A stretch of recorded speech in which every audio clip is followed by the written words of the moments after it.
أعوذ بالله من الشيطان الرجيم بسم الله الرحمن الرحيم الحمد للہ رب العالمین والصلاة والسلام علی نبینا محمد وعلی آلہ وصحبہ اجمعین، اما بعد۔ آج ہم ہیں العقیدۃ الواسطیہ کے ساتھ۔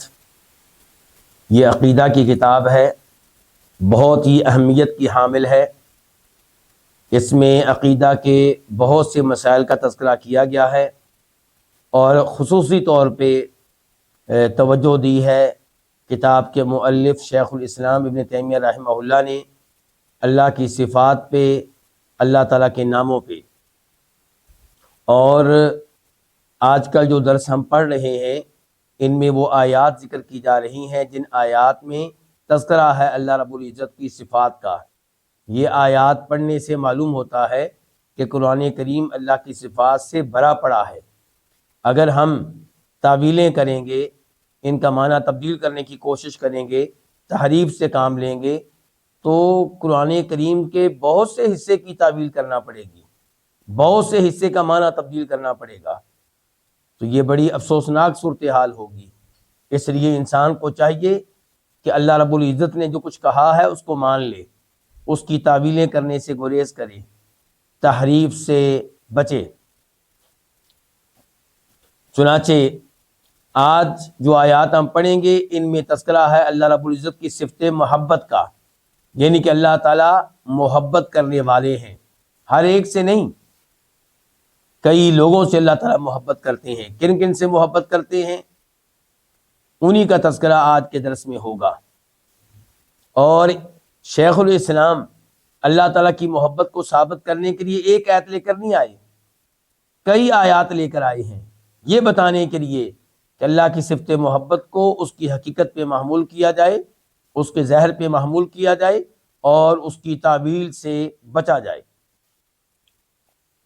چنانچہ فرماتے ہیں شیخ الاسلام وقولہ، اور اللہ تعالیٰ کا فرمان ہے وَأَحْسِنُوا إِنَّ اللَّهَ يُحِبُّ الْمُحْسِنِينَ۔ وَأَحْسِنُوا، اس کا ترجمہ دو طرح سے ہو سکتا ہے۔ نمبر ایک، نیکی کرو۔ نیکی کس سے کرو؟ اللہ کے بندوں سے، اللہ کے بندوں کے ساتھ نیک رویہ اپناؤ۔ اور دوسرا اس کا معنی ہوگا عبادت میں احسان ہونا چاہیے، یعنی کہ عبادت میں عمدگی ہونی چاہیے۔ جب اللہ کی عبادت کرو تو احسان سے کرو، عمدگی سے کرو۔ اس احسان کی تعریف خود نبی علیہ الصلوۃ والسلام نے کی ہے، اس کا تعارف خود آپ نے کروایا ہے۔ جب جبریل علیہ السلام انسانی شکل میں آپ کے پاس آئے تھے اور انہوں نے آپ سے کئی ایک سوالات کیے تھے، ایمان کسے کہتے ہیں، اسلام کسے کہتے ہیں، اور تیسرا سوال یہ تھا احسان کسے کہتے ہیں۔ تو آپ نے کہا تھا ان تعبد اللہ کأنک تراہ، احسان یہ ہے کہ آپ اللہ تعالیٰ کی یوں عبادت کریں گویا کہ آپ اللہ تعالیٰ کو دیکھ رہے ہیں۔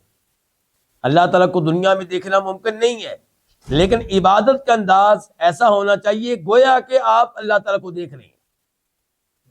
جب آپ یہ سوچ کر اللہ کی عبادت کریں گے کہ آپ اللہ کو دیکھ رہے ہیں تو ظاہر ہے کہ عبادت میں کمی کوتاہی نہیں ہوگی، توجہ نہیں ہٹے گی، بڑی عمدگی پیدا ہوگی عبادت میں۔ اور اگر آپ اس مرحلے تک نہیں پہنچ سکے کہ آپ اللہ کی یوں عبادت کریں گویا کہ آپ اللہ کو دیکھ رہے ہیں، تو اس بات کا یقین ہونا چاہیے کہ اللہ آپ کو دیکھ رہا ہے۔ اور جس کو پتا ہو کہ میرا اللہ مجھے دیکھ رہا ہے، وہ بھی توجہ سے عبادت کرے گا، دھیان سے کرے گا، عمدگی سے کرے گا، وہ بھی اس میں کمی کوتاہی سے دور رہنے کی کوشش کرے گا۔ تو فرمایا وَأَحْسِنُوا، اور نیکی کرو ان کے اللہ کی مخلوق کے ساتھ، یا عبادت میں حسن پیدا کرو، عبادت میں عمدگی پیدا کرو۔ ان اللہ یحب المحسنین، کیونکہ اللہ تعالیٰ نیکی کرنے والوں سے محبت کرتا ہے، عبادت میں عمدگی پیدا کرنے والوں سے اللہ تعالیٰ محبت کرتا ہے۔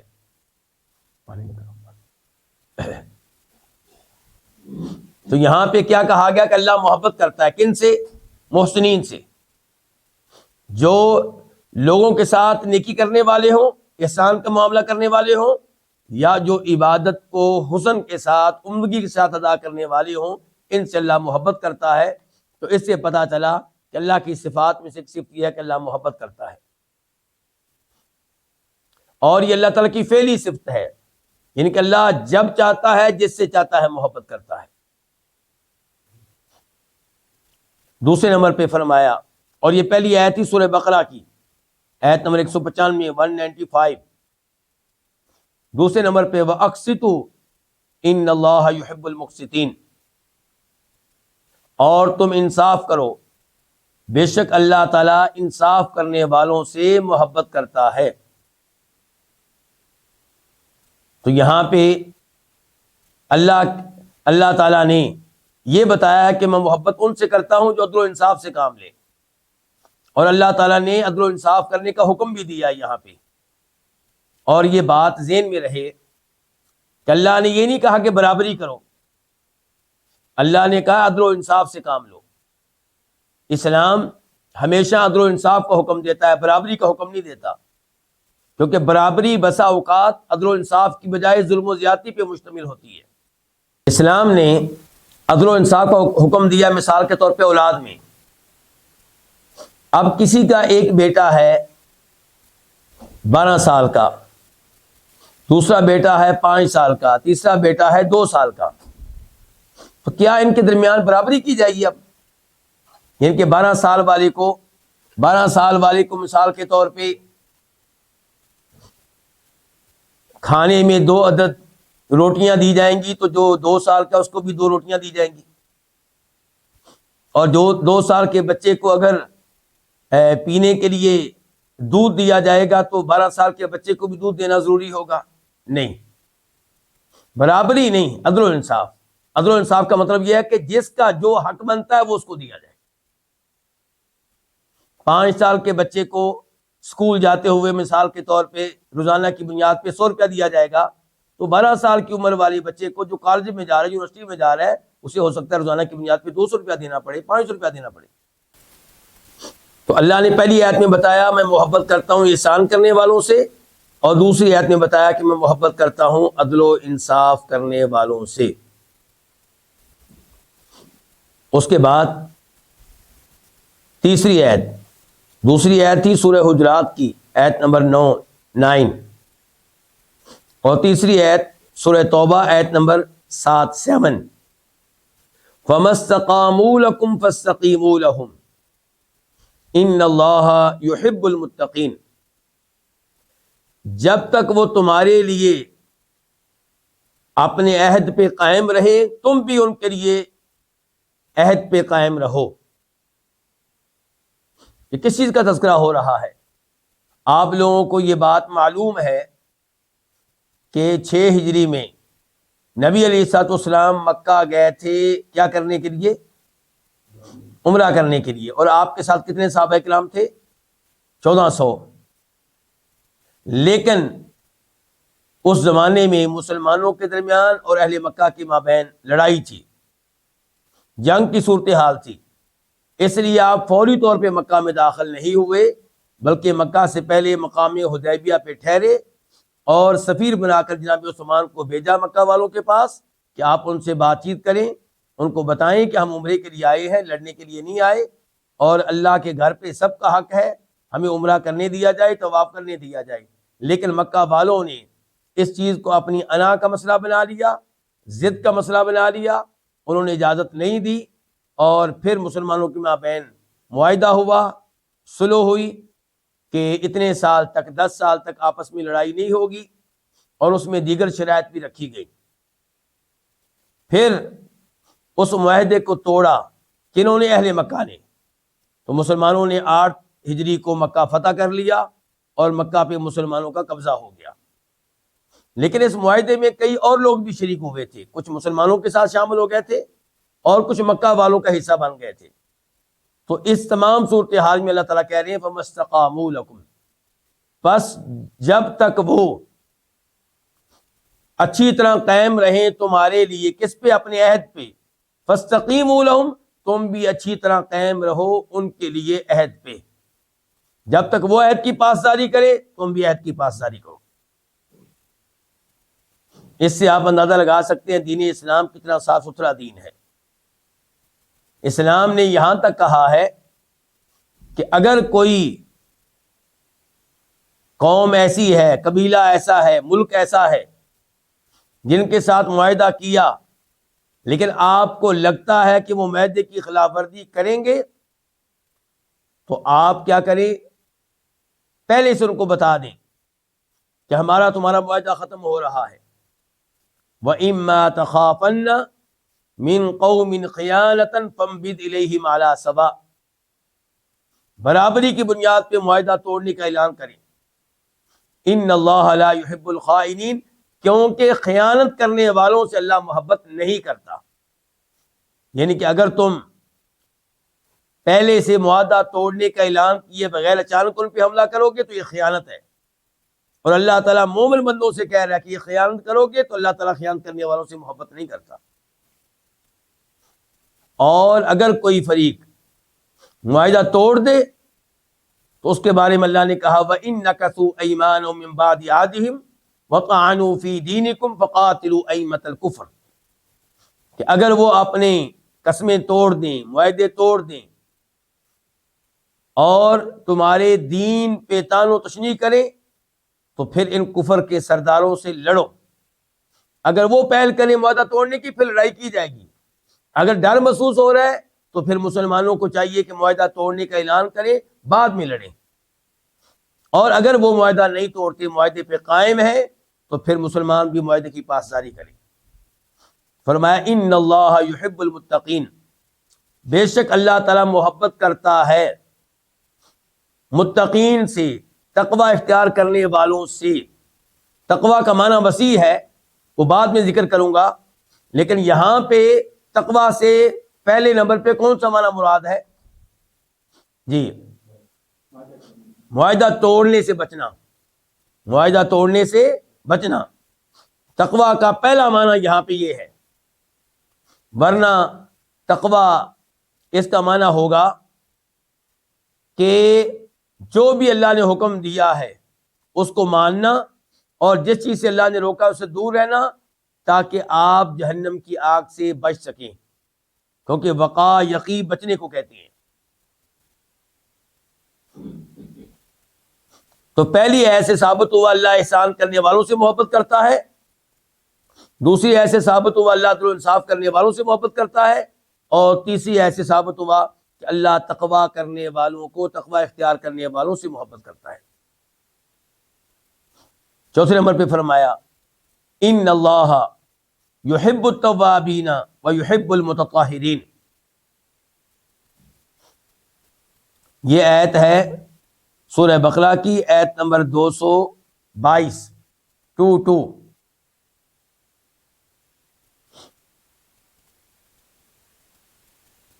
اس آیت میں ان الفاظ سے پہلے کیا کہا جا رہا ہے؟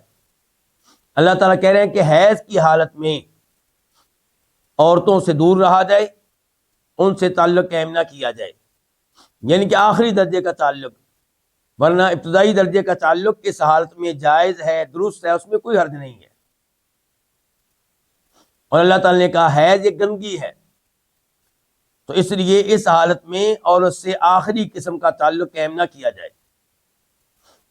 فرمایا وَلَا تَقْرَبُوهُنَّ حَتَّى يَطْهُرْنَ، ان کے قریب نہیں جانا یہاں تک کہ وہ ان کا خون منقطع ہو جائے۔ اس کے بعد کہا اللہ تعالی نے کہ جب وہ غسل کر لیں فَأْتُوهُنَّ مِنْ حَيْثُ أَمَرَكُمُ اللَّهُ، پھر تم ان سے تعلق قائم کر سکتے ہو۔ پھر کہا ان اللہ یحب التوابین، بے شک اللہ تعالی محبت کرتا ہے ان سے جو بہت توبہ کرنے والے ہوں، اللہ محبت کرتا ہے ان سے جو بہت پاک رہنے والے ہوں۔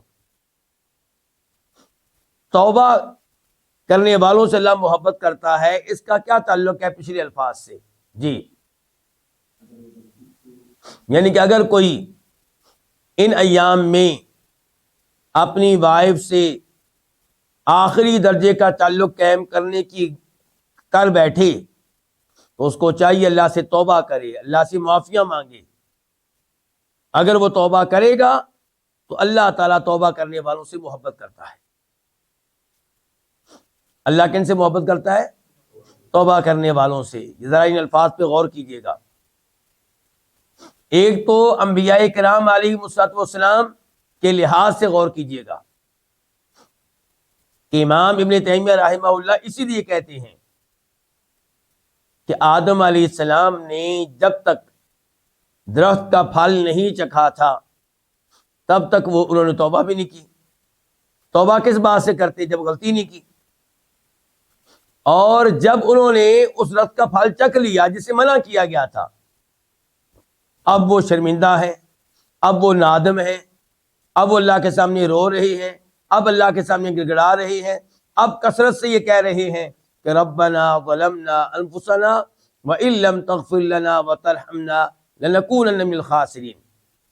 دونوں کہہ رہے ہیں، آدم علیہ السلام اور اماں حوا، کہ اے ہمارے رب، ہم نے اپنے اوپر ظلم کیا ہے، اگر تو نے ہمیں نہ بخشا، تو نے ہم پہ رحم نہ کیا تو یقیناً ہم خسارے میں رہیں گے، گھاٹے میں رہیں گے، نقصان میں رہیں گے۔ اب یہ جو منت سماجت وہ کر رہے ہیں اللہ تعالیٰ کی، اللہ تعالیٰ کو منا رہے ہیں، اللہ سے توبہ کر رہے ہیں، تو اللہ تعالیٰ کہہ رہے ہیں ایسے لوگوں سے میں محبت کرتا ہوں۔ تو اب بتائیے کہ کیا آدم علیہ السلام کا مرتبہ اس توبہ کے بعد، ان دعاؤں کے بعد، اس رونے کے بعد، اس منت سماجت کے بعد بڑا ہے کہ کم ہوا ہے؟ بڑا ہے۔ تو اللہ تعالیٰ تو ایسے لوگوں کو پسند کرتا ہے جو توبہ کرنے والے ہوں، تواضع کا اظہار کرنے والے ہوں، اللہ کے سامنے رونے والے ہوں، اللہ کی منت کرنے والے ہوں۔ لیکن توبہ کہتے کس کو ہیں؟ یہ بھی بڑی اہم بات ہے۔ توبہ میں پہلے نمبر پہ یہ ہے کہ آپ اس گناہ کو چھوڑ رہے ہوں اللہ کی وجہ سے، اللہ کے ڈر سے، اللہ کے عذاب کے ڈر سے، اللہ کو راضی کرنے کے لیے، اللہ کی محبت کو پانے کے لیے، اللہ کی جنت کو لینے کے لیے، اخلاص۔ دوسرے نمبر پہ یہ کہ آپ اس گناہ کے اوپر شرمندہ ہوں، نادم ہوں، پشیمان ہوں۔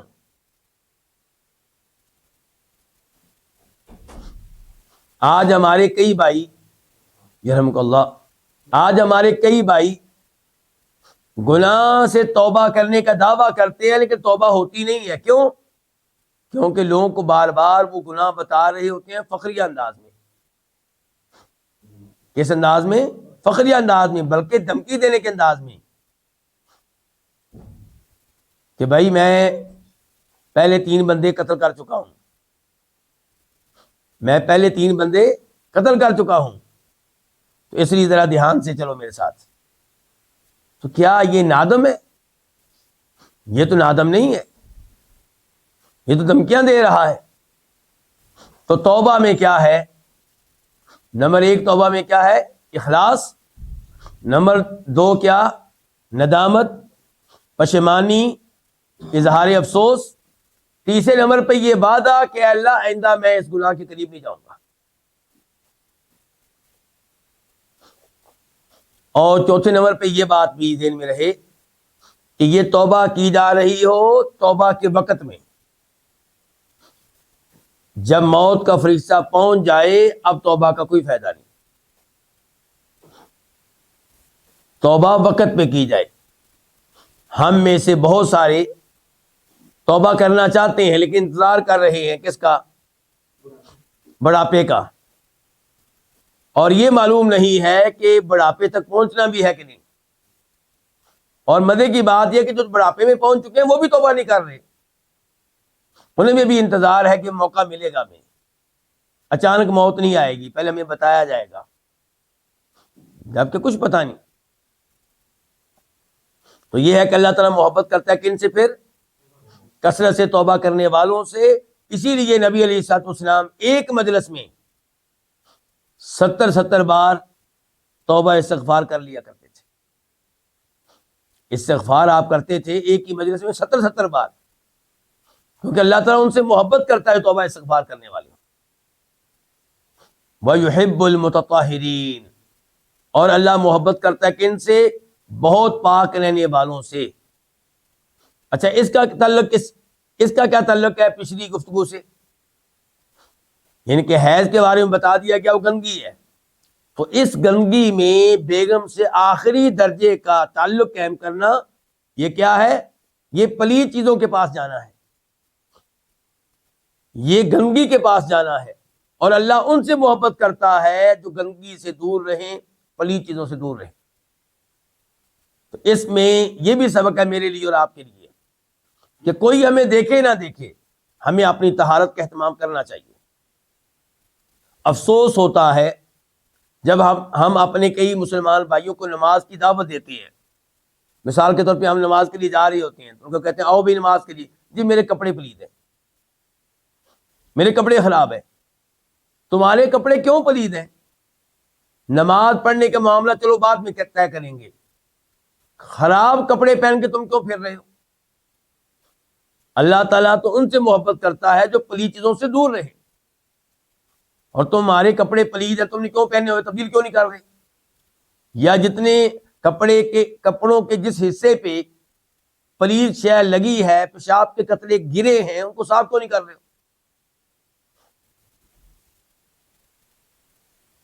اور یہاں پہ وہ حدیث بھی ہے پھر کہ نبی علیہ السلام نے فرمایا تھا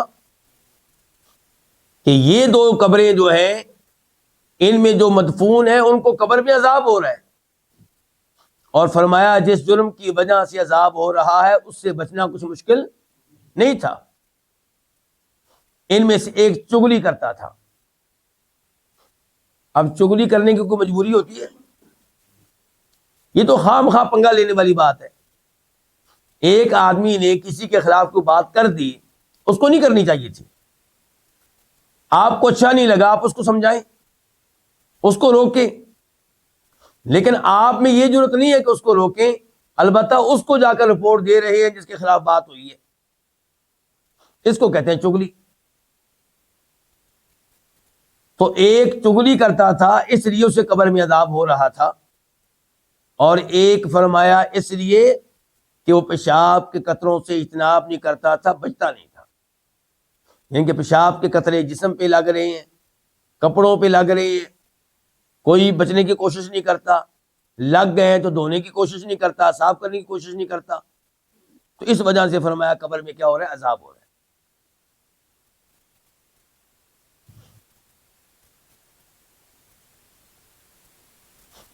اس کے بعد فرمایا اللہ رب العزت نے قل ان کنتم تحبون اللہ فاتبعونی یحببکم اللہ.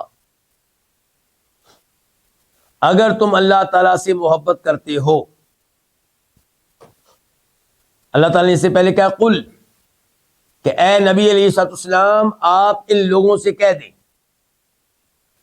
ان لوگوں تک میرا پیغام پہنچا دیں کہ اگر تم اللہ تعالیٰ سے محبت کرتے ہو فاتبعونی، تو پھر میری پیروی کرو، میں تمہارا رسول ہوں، میری پیروی کرو. اگر تمہیں اللہ سے محبت ہے تو میں اللہ کا رسول ہوں، میری پیروی کرو. یحببکم اللہ، پھر کیا ہوگا؟ اللہ تم سے محبت کرے گا. اچھا اس میں ایک تو تذکرہ ہوا ہے اللہ کے ساتھ محبت کا دو طرفہ، یعنی کہ بندہ اللہ سے محبت کرے، بندہ اللہ سے محبت کرے گا. فرمایا تمہارا یہ دعویٰ ہے کہ تمہیں اللہ سے محبت ہے اور اللہ سے محبت کرنی چاہیے، بلکہ اللہ سے محبت ہر ایک سے بڑھ کر ہونی چاہیے، لیکن محبت کا دعویٰ کافی نہیں ہے. محبت کر کے دکھائیں، محبت کا ثبوت دیں. فرمایا اگر تمہیں اللہ سے محبت ہے، محبت کا ثبوت دو. وہ کیسے؟ اللہ کا رسول، اللہ کے محبوب محمد الرسول اللہ صلی اللہ علیہ وسلم کی پیروی کرو، اتباع کرو، ان کے حکم کو مانو، ان کی سنتیں اختیار کرو. تمہارا دعویٰ کیا تھا کہ ہمیں اللہ سے محبت ہے. فرمایا اگر تم محبت کو ثابت کر کے دکھاؤ گے تو اللہ تعالیٰ تمہیں اپنا محبوب بنا لے گا. تم تو یہ دعویٰ کر رہے تھے تم اللہ کے محب ہو، اللہ سے محبت کرنے والے ہو، یہ چھوٹا درجہ ہے. اللہ تعالیٰ تمہیں اس سے بڑا درجہ دے گا اللہ تمہیں اپنا محبوب بنا لے گا، اور جس کو اللہ نے محبوب بنا لیا اس کو سب کچھ مل گیا، وہ ہر شر سے بچ گیا۔ وَيَغْفِرْ لَكُمْ ذُنُوبَكُمْ، اللہ تمہارے گناہ بھی معاف کر دے گا۔ تو اس سے پتا چلا کہ اللہ تعالیٰ ان سے محبت کرتا ہے جو اللہ کے نبی کی بات مانے، جو اللہ کے نبی علیہ الصلوۃ والسلام کی شریعت پہ چلیں۔ اس کا مطلب ہے کہ شرک سے دور رہیں، اس کا مطلب یہ ہے کہ بدعات سے دور رہیں، اس کا مطلب یہ ہے کہ کبیرہ گناہوں سے دور رہیں، اس کا مطلب یہ ہے کہ فرائض و واجبات پہ عمل کریں۔ نماز پڑھنی نہیں اور دعویٰ کیا جی ہمیں اللہ کے رسول سے محبت ہے، نماز پڑھنی نہیں، دعویٰ کیا جی ہمیں اللہ سے محبت ہے، یہ بس دعویٰ ہی ہے، اس سے بڑھ کر کچھ نہیں۔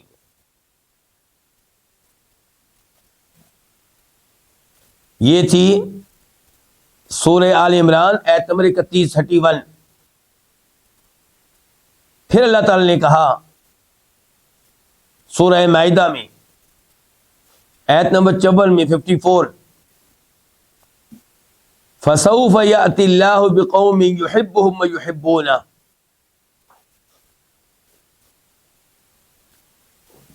اس کا ترجمہ کیا ہے؟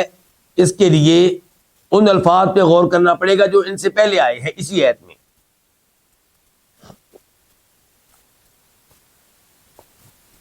یا ایھا الذین آمنو، اے ایمان والو، یعنی کہ اے وہ لوگوں جن کا دعویٰ یہ ہے کہ ہم مومن ہیں، اے وہ لوگوں جن کا دعویٰ یہ ہے کہ ہم اللہ پہ، اللہ کے رسولوں پہ، اللہ کے فرشتوں پہ، اللہ کی کتابوں پہ، تقدیر پہ، آخرت پہ ایمان لانے والے ہیں۔ مَن یرتد منکم عن دینہ، جو تم میں سے اپنا دین اسلام ترک کر دے، چھوڑ دے، مرتد ہو جائے، کافر بن جائے، تو وہ اللہ کا کوئی نقصان نہیں کرے گا، اللہ کا کچھ نہیں بگاڑ سکے گا۔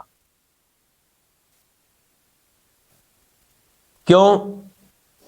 فَسَوْفَ يَأْتِ اللَّهُ بِقَوْمٍ يُحِبُّهُمْ وَيُحِبُّونَهُ، اللہ کا کیا ہے؟ اللہ ایسے لوگوں کی جگہ پہ اور لوگوں کو لے کر آئے گا جن کی خوبی کیا ہوگی کہ وہ اللہ تعالیٰ سے محبت کرتے ہوں گے، اللہ ان سے محبت کرتا ہوگا۔ تو اس آیت میں ایک دفعہ پھر تذکرہ آیا کس چیز کا؟ اللہ سے محبت کرنے کا، اور پھر تذکرہ آیا ہے کہ اللہ محبت کرتا ہے کئی لوگوں سے۔ تو جو اللہ سے محبت کرے گا اللہ اس سے محبت کرے گا،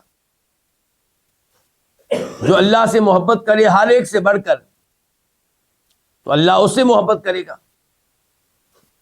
اللہ تعالیٰ کا تو اعلان ہے کہ جو میرا ذکر کرے گا میں اس کا ذکر کروں گا، جو میرا تذکرہ چند لوگوں میں کرے گا میں اس کا تذکرہ مقدس مخلوق کے سامنے کروں گا، جو میری طرف چل کر آئے گا میں اس کی طرف دوڑ کر آؤں گا۔ تو یہاں پہ بھی اللہ کی محبت کا تذکرہ ہو رہا ہے۔ تو فرمایا اللہ تعالیٰ ایسے لوگوں کو لے کر آئے گا جن سے اللہ محبت کرتا ہوگا اور وہ اللہ تعالیٰ سے محبت کرتے ہوں گے، تو یہ اللہ کے پیارے ہوں گے، اللہ کے محبوب ہوں گے۔ اور اس موضوع پہ آخری آیت فرمایا ان اللہ یحب الذین یقاتلون فی سبیلہ صفا کأنہم بنیان مرصوص، بے شک اللہ تعالیٰ محبت کرتا ہے ان لوگوں سے جو لڑتے ہیں فی سبیلہ، اللہ کی راہ میں، یعنی کہ اللہ کی راہ میں جو لڑے، جہاد کرے، اللہ ان سے محبت کرتا ہے، لیکن لڑے اللہ کی راہ میں، کیا مطلب؟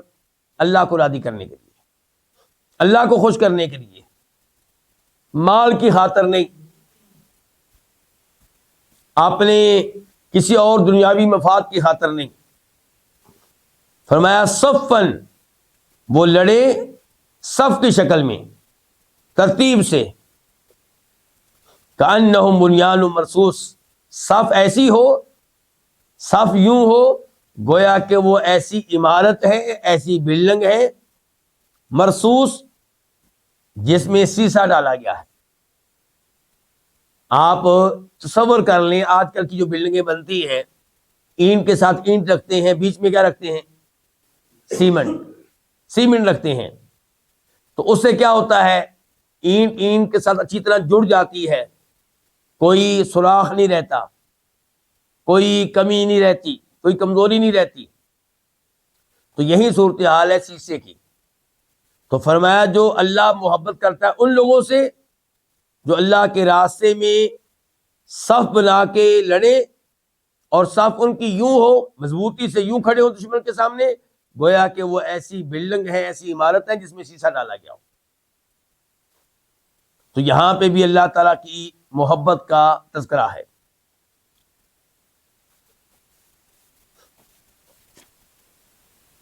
یہ بتا چکا ہوں کہ اللہ کی صفت محبت, یہ اللہ کی کون سی صفت ہے؟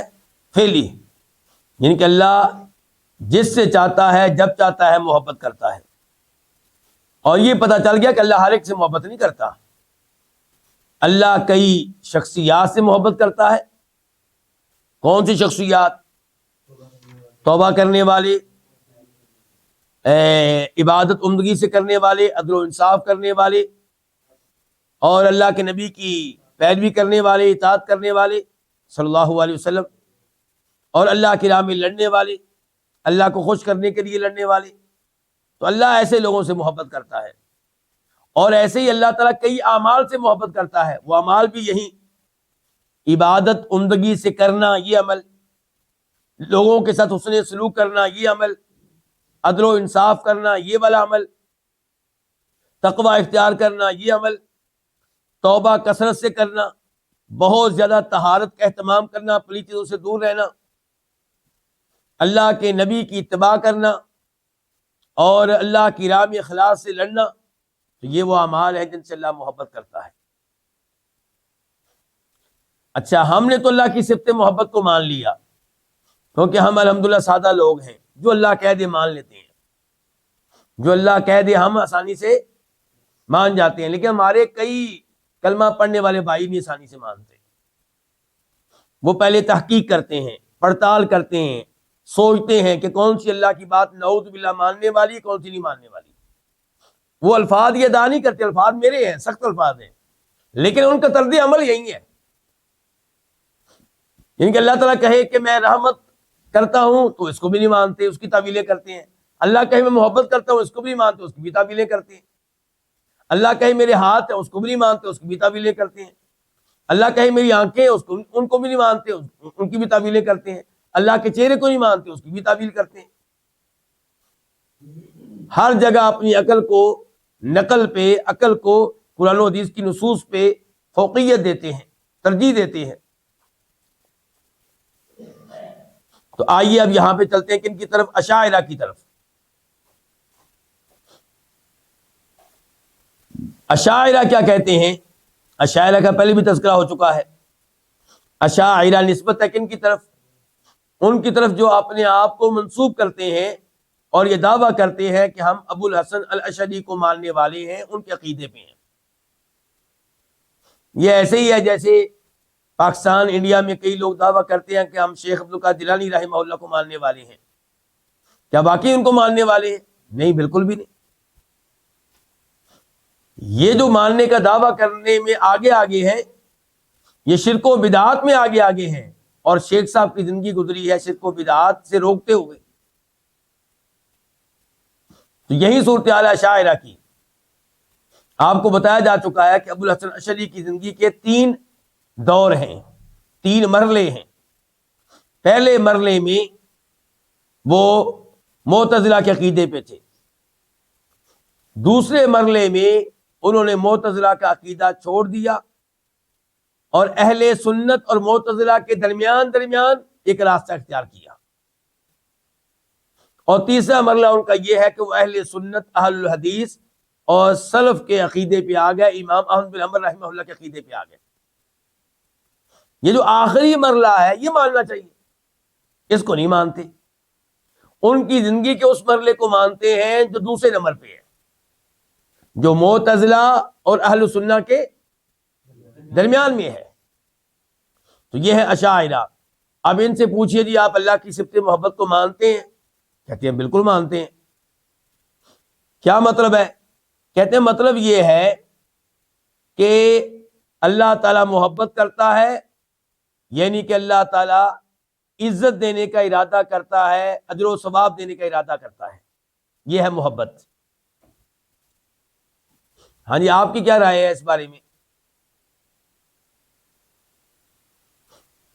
ہم کہتے ہیں دونوں چیزوں کو مانو، یہ مانو کہ اللہ محبت کرتا ہے، اور پھر محبت کرنے کا لازمی مطلب یہ ہے کہ جن سے اللہ محبت کرے گا ظاہر ہے کہ اللہ ان کو عزت دے گا، جن سے اللہ محبت کرے گا اللہ ان کو اجر و ثواب دے گا۔ ہم بھی ان میں فرق یہ ہے کہ وہ محبت کو مانتے نہیں ہیں اور اس کی جگہ پہ یہ متبادل معنی لے کر آتے ہیں، اور ہم مانتے ہیں محبت کو اور پھر کہتے ہیں محبت کا لازمی نتیجہ یہ ہے کہ جن سے اللہ محبت کرے گا ان کو اللہ بڑے انعام دے گا، بڑی عزت دے گا، بڑا اجر و ثواب دے گا۔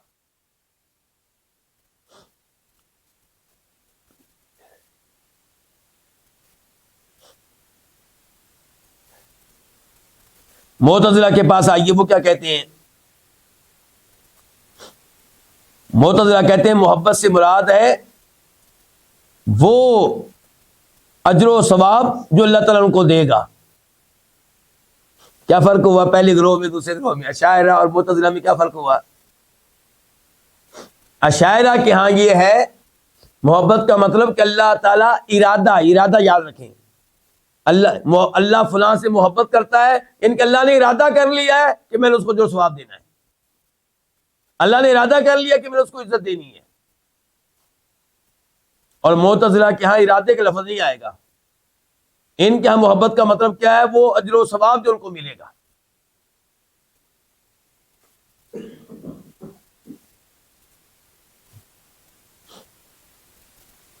اور اہل حق، اہل سنہ، اہل حدیث، سلفی لوگوں کا عقیدہ کیا ہے کہ اللہ تعالیٰ محبت کرتا ہے جن سے وہ کرتا ہے، اور یہ اللہ کی حقیقی صفت ہے، اور ویسے ہے جیسے اللہ کی شان نشان ہے۔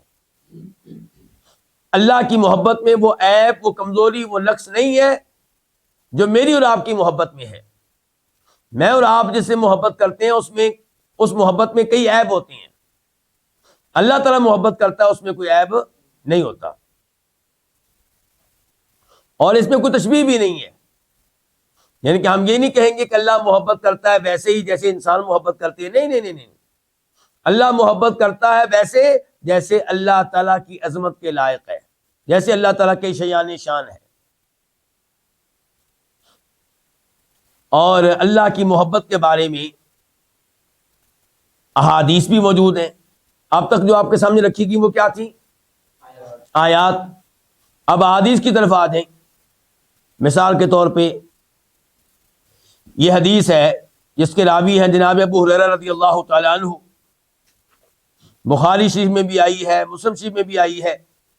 بخاری شریف میں اس کا نمبر ہے 7485 7485، اور مسلم شریف میں اس کا نمبر ہے 2637 2637۔ اور یہ الفاظ جو ہیں یہ مسلم شریف کے ہیں جو آپ کے سامنے بھی رکھے جائیں گے کہ ان اللہ اذا احب عبدا، جب اللہ تعالیٰ کسی بھی بندے سے محبت کرتے ہیں، قال لجبریل علیہ السلام، اللہ تعالیٰ جبریل علیہ السلام سے کہتے ہیں کیا مطلب؟ اللہ تعالیٰ کلام کرتا ہے، ہم تو اللہ کے کلام کو بھی مانتے ہیں۔ انی احب فلانا فاحبہ، کہ میں فلاں بندے سے محبت کرتا ہوں، جبریل تم بھی اس سے محبت کرو۔ فیقول جبریل علیہ السلام لأہل السماء، تو جبریل علیہ السلام آسمان والوں سے کہتے ہیں، آسمانی مخلوق سے کہتے ہیں، ان ربکم عز وجل یحب فلانا فاحبوا، تمہارا رب فلاں بندے سے محبت کرتا ہے، تم بھی اس سے محبت کرو۔ فیحبہ اہل السماء، چنانچہ اب اس سے آسمان والے بھی محبت کرنے لگ جاتے ہیں۔ دنیاوی لوگ خوش ہوتے ہیں، جی مجھ سے بڑی محبت کرتے ہیں، کھلاڑی بڑے خوش ہوتے ہیں، مجھ سے پبلک بڑی محبت کرتی ہے، اداکار خوش ہوتے ہیں، میرے بڑے فینز ہیں، سیاستدان خوش ہوتے ہیں، مجھے بڑے ووٹ ملے، ایک دنیا مجھ سے محبت کرتی ہے۔ اور ان لوگوں کی محبت کا کیا ہے؟ مزہ تب ہے کہ آپ سے اللہ محبت کرے، مزہ تب ہے جب آپ سے آسمانی مخلوق محبت کرے۔ فرمایا وَيُوضَعْ لَهُ الْقَبُولُ فِي الْأَرْضِ، پھر اس کے لیے قبولیت، محبت زمین میں رکھ دی جاتی ہے، کہ اہل زمین بھی اس سے محبت کرتے ہیں۔ اور چونکہ یہ حدیث بنیادی طور پہ مسلم شریف میں ہے، اس لیے اس کے دوسرے حصے میں یوں ہے کہ جب اللہ تعالی کسی سے نفرت کرتے ہیں، کسی کو اللہ تعالیٰ ناپسند کرتے ہیں، تو جبریل علیہ السلام کو بلا کر اللہ تعالیٰ کہتے ہیں کہ میں فلاں سے نفرت کرتا ہوں، تم بھی اس سے نفرت کرو۔ چنانچہ جبریل ان سے نفرت کرنے لگ جاتے ہیں، اور پھر جبریل اہل آسمان کو بتاتے ہیں کہ فلاں بندے سے اللہ تعالیٰ نفرت کرتا ہے، تم بھی اس سے نفرت کرو۔ چنانچہ آسمان والے بھی اس سے نفرت کرتے ہیں اور اہل زمین بھی اس سے نفرت کرتے ہیں۔ اور اہل زمین سے مراد یہاں پہ کون ہے؟ نیک لوگ۔ محبت سے مراد نیک لوگوں کی محبت ہے، اور نفرت سے مراد نیک لوگوں کی نفرت ہے۔ جس سے کافر محبت کرے اس محبت کا کوئی اعتبار نہیں ہے۔ جس سے کافر نفرت کرے وہ یعنی کہ وہ مراد نہیں، مراد اہل ایمان کی محبت، اہل ایمان کی نفرت، یہ مراد ہے۔ پھر ایک اور حدیث ذہن میں رکھیں، بخاری شریف 3009 اور مسلم شریف 2405 راوی ہے سہل بن سعد ساعدی رضی اللہ تعالیٰ عنہ۔ خیبر کی لڑائی، ایک قلعہ فتح نہیں ہو رہا، نبی علیہ الصلوۃ والسلام نے ارشاد فرمایا لَأُعْطِيَنَّ الرَّايَةَ غَدًا رَجُلًا يَفْتَحُ اللَّهُ عَلَى يَدَيْهِ، کل یہ میں جھنڈا ایک ایسے شخص کو دوں گا جس کے ہاتھوں اللہ تعالیٰ فتح دے گا۔ يُحِبُّ اللَّهَ وَرَسُولَهُ وَيُحِبُّهُ اللَّهُ وَرَسُولُهُ، وہ ایسا آدمی ہوگا جس سے اللہ کو بھی محبت ہے، اللہ کے رسول کو بھی محبت ہے صلی اللہ علیہ وسلم، اور وہ بھی اللہ سے محبت کرتا ہے اور اللہ کے رسول سے محبت کرتا ہے، دو طرفہ محبت۔ صحابہ اکرام نے وہ رات بڑی بے چینی میں گزاری، دعاؤں میں گزاری، اس خواہش میں گزاری کہ اعزاز ہمیں ملے۔ اس سے پتہ چلا کہ صحابہ اکرام عہدہ لینا چاہتے تھے، عہدے کے بھوکے تھے۔ نہیں، نعوذ باللہ، وہ اس اعزاز کو حاصل کرنا چاہتے تھے کہ اللہ سے محبت، یعنی کہ اس کا مطلب یہ کہ جس کو جھنڈا ملے گا اس کے بارے میں پکی بات ہوگی کہ اس سے اللہ اور اللہ کے رسول محبت کرتے ہیں صلی اللہ علیہ وسلم۔ جناب عمر فاروق بھی ان میں شامل ہیں جو یہ آرزو رکھتے تھے کہ یہ اعزاز مجھے ملے، لیکن آپ علیہ الصلوۃ والسلام نے صبح کہا علی کہاں ہیں؟ بتایا گیا علی کی آنکھوں میں مسئلہ ہے، گڑبڑ ہے، آنکھوں میں تکلیف ہے، تو فرمایا ان کو لایا جائے۔ ان کو لایا گیا تو آپ نے ان کی آنکھوں میں اپنا بابرکت لعاب ڈالا اور جناب علی کو شفا مل گئی، اور پھر آپ نے ان کو حکم دیا کہ قیادت کرو اور اس قلعے کو فتح کرنا ہے۔ یہ حدیث آپ کے سامنے رکھنے کا مطلب کیا ہے، مقصد کیا ہے؟ کہ یہاں پہ آیا کہ وہ آدمی ایسا ہوگا جو اللہ کے رسول سے محبت کرنے والا ہوگا، اور اللہ کے رسول کو محبت اس سے ہوگی صلی اللہ علیہ وسلم۔